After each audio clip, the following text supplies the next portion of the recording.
సూర్యాపేట జిల్లా మత్స్యశాఖ అధికారి రూపేందర్ సింగ్ ఏసీబీకి చిక్కాడు. 25,000 లంచం తీసుకుంటుండగా రూపేందర్ సింగ్ ను పట్టుకున్నారు అధికారులు. ఉదయం నుంచి రూపేందర్ సింగ్ ఇంట్లో ఏసీబీ తనిఖీలు కొనసాగుతున్నాయి. గతంలోనూ రూపేందర్ సింగ్ 2 సార్లు ఏసీబీకి దొరికారు.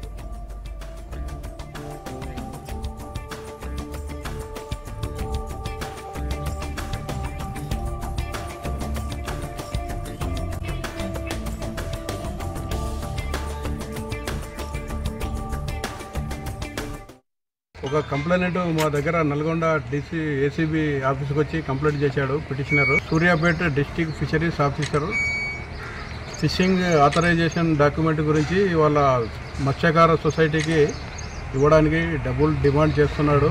సర్టిఫికేట్ ప్రాసెస్ చేసినా కానీ ఇస్తలేడు అని చెప్పి కంప్లైంట్ చేయడం జరిగింది. దాని మీద ఏసీబీ నల్గొండ రేంజ్ మేము ఎంక్వైరీ చేశాము. పిటిషనర్ దగ్గర 25,000 తీసుకుంటుండగా రెడ్ హ్యాండెడ్గా పట్టుకోవడం జరిగింది. District fisheries officer Shri Rupender Singh, Thakur Rupender Singh 2022 నుంచి మన సూర్యాపేటలో పనిచేస్తున్నారు. ఇన్వెస్టిగేషన్లో ఏం తేలిందంటే గతంలో కూడా 2016లో నిజామాబాద్లో కూడా ఠాకూర్ రూపేందర్ సింగ్ గారు ఒకసారి ట్రాప్ అయ్యారు. 5,000 తీసుకుంటుండగా ఆ కేసు ఇంకా పెండింగ్ ట్రయల్లో ఉంది. ఈరోజు ట్రాప్ చేసిన తర్వాత హౌస్ సర్చ్ అవుతుంది. ఫార్మాలిటీస్ అన్నీ పూర్తి చేసి కస్టడీలో తీసుకొని రిమాండ్ చేయడం జరుగుతుంది. మీ అందరి ద్వారా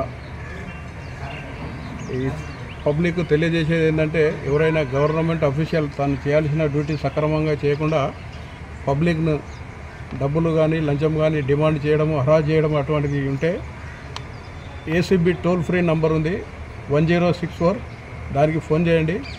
ఫోన్ చేస్తే మీ వివరాలు గోప్యంగా ఉండి అటువంటి కరప్ట్ ఆఫీసర్స్ మీద యాక్షన్ తీసుకోవడం జరుగుతుంది.